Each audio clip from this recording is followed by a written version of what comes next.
So ఈ వర్షాకాలంలో జ్వరం వచ్చినా, దగ్గు వచ్చినా చాలామంది ఏంటంటే జ్వరం రాగానే లైక్ డోలో టాబ్లెట్ వేసుకుంటుంటారు. సో ఒక 2 to 3 డేస్ అయినా కూడా కంప్లీట్‌గా మనకు ఫీవర్ అనేది తగ్గదు. సో డాక్టర్‌ని ఎప్పుడు కన్సల్ట్ అవ్వాలి? అంటే ఫస్ట్ రోజు కన్సల్ట్ అవ్వాలా? లేకపోతే టాబ్లెట్ వేసుకున్న తగ్గకపోయినప్పుడు కన్సల్ట్ అవ్వాలా?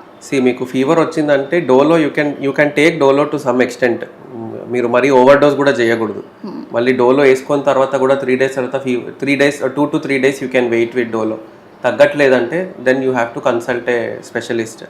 ఇప్పుడు వాళ్ళు కొన్ని బ్లడ్ టెస్ట్ చేస్తారు, అదే బ్యాక్టీరియల్ వైరల్కి డిఫరెన్షియేట్ చేసి accordingly we have to treat అనమాట. So 2 to 3 days you can wait with paracetamol, but after 3 days if there is no response మనము ఒక స్పెషలిస్ట్ రెఫరల్ తీసుకుంటే మంచిది. సో ఈ వర్షాకాలంలో ఫంగల్ ఇన్ఫెక్షన్స్ ఎక్కువ వస్తుంటాయి.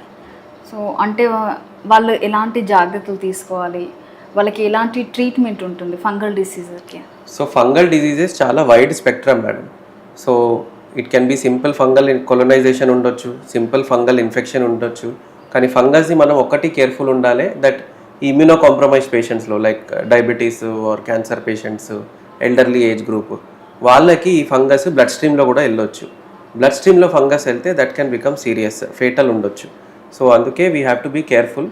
అండ్ ఫస్ట్ డిఫరెన్షియల్ ఫంగస్ ఎప్పుడు పెట్టాము, ఫంగస్ ఓన్లీ డౌట్ ఎప్పుడు వస్తుంది, వెన్ రూటీన్ యాంటీబయాటిక్స్కి మీకు రెస్పాన్స్ వస్తలేదు, లైక్ తెమ్మడాలో బ్లడ్ వస్తుంది, సిటీ స్కాన్ ఎక్స్రేలో క్యావిటీ ఉంది, అంటే క్యావిటీ ఫైండింగ్ ఉంది, ప్రీవియస్లీ టీబీ ఇన్ఫెక్షన్ వచ్చింది, వాళ్ళకి ఫంగస్ ఎక్కువ డౌట్ చేస్తాము. దీనికి కూడా ట్రీట్మెంట్స్ ఉన్నాయి. సపోజ్ ఫంగస్ మనకి పాజిటివ్ వచ్చింది, తెమడ రిపోర్ట్లో పాజిటివ్ వచ్చింది ఆర్ బ్లడ్లో పాజిటివ్ వచ్చింది, దీనికి యాంటీ ఫంగల్ ట్రీట్మెంట్స్ ఉన్నాయి. సో అది కూడా వాడొచ్చు, బట్ ఇది హైట్ అండ్ సర్వేలెన్స్ చేసుకోవాలి, because this can be very fatal to life also. Okay sir, తెమడాలో మీరు ఇప్పుడు బ్లడ్ వస్తుంది అని అంటున్నారు కదా, సో వాళ్ళకి అసలు ఎలాంటి ప్రాబ్లం అసలు వాళ్ళకి? సో తెమడలో బ్లడ్ రావడానికి 100 కారణాలు ఉంటాయి, బట్ ఇన్ అవర్ కంట్రీ, మన కంట్రీలో most important is TB. Number 1 TB, number 2 cancer, number 3 other bacterial infections, fungal infections, moulds, అవన్నీ లేటర్ వస్తాయి. కానీ మెయిన్ 2 టీబీ అండ్ క్యాన్సరే మనం డౌట్ చేయాలి. ఓకే, అంటే టీబీ ఉన్న వాళ్ళకి బ్లడ్ వస్తూ ఉంటుంది. అంటే టీబీలో ఏమవుతుందంటే లంగ్స్లో కొంచెం క్యావిటీస్ ఫామ్ అయిపోతాయి, ఆ క్యావిటీస్లో బ్లడ్ వెజల్స్ రప్చర్ అవుతాయి, ఆ రప్చర్ అయితే వాళ్ళు తెమడల్లో బ్లడ్ వస్తుంది వాళ్ళకి. సో అందుకే మనం కొంచెం హైట్ అండ్ విజిలెన్స్ ఉండాలి ఇలాంటి కేసెస్. ఓకే, ఈ టీబీ పేషెంట్స్ ఈ యొక్క రెయినీ సీజన్లో జాగ్రత్తలు ఏమైనా పాటించాలని అని చెప్పుకోవచ్చా? అంటే టీబీకి రెయినీ సీజన్కి ఎక్కువ అది కనెక్షన్ ఉండదు, బట్ మన కంట్రీలో టీబీ చాలా ర్యాంపెంట్ ఉంది. సో ఇప్పుడు ఏ పేషెంట్ దగ్గితే మనం టీబీ డౌట్ చేయాలని అది కూడా ఇప్పుడు వరకు డౌటే. కానీ మనం ఇప్పుడు యాజ్ పర్ లిటరేచర్ 2 వీక్స్ అని కట్ ఆఫ్ చెప్తాం. 2 వీక్స్ నుంచి దగ్గు వస్తుంది, తెమ్మడ వస్తుంది, ఈవినింగ్ పూట ఫీవర్ వస్తుంది, వెయిట్ లాస్ అయిపోయారు, ఆకలి అయితే లేదు, these are all signs of TB. So 2 weeks cough వస్తే that is the cut off for TB. So అప్పుడు మనం ఇవాల్యుయేట్ చేయాలి ఫర్ టీబీ.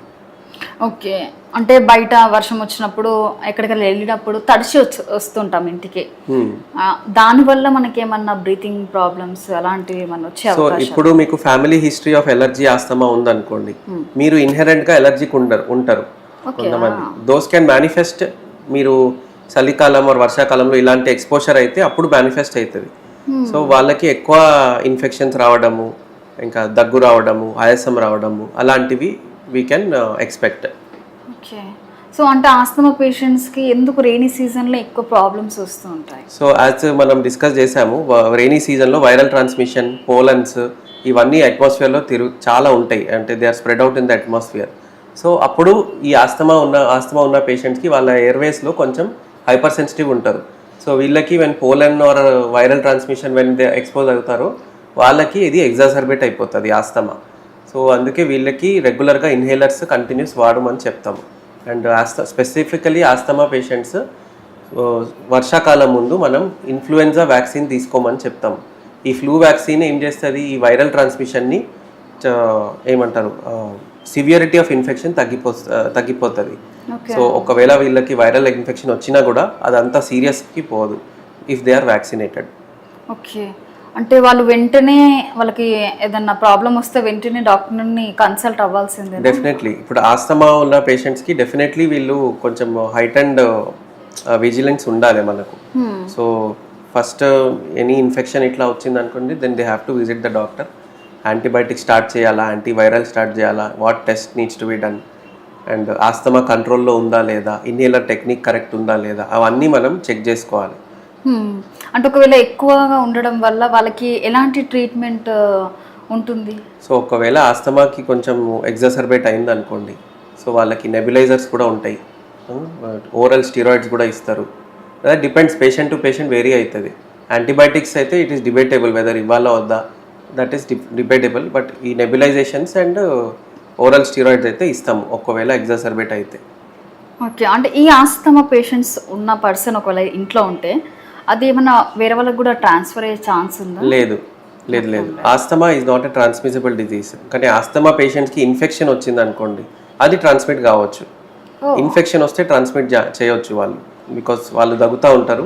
ఇన్ఫెక్షన్ ఉంటే అది ట్రాన్స్మిట్ అవుతుంది. But asthma it is not a transmissible disease. ఇది బేసికలీ అది genetic family history of asthma అవన్నీ మనం అడగాలి వాళ్ళకి.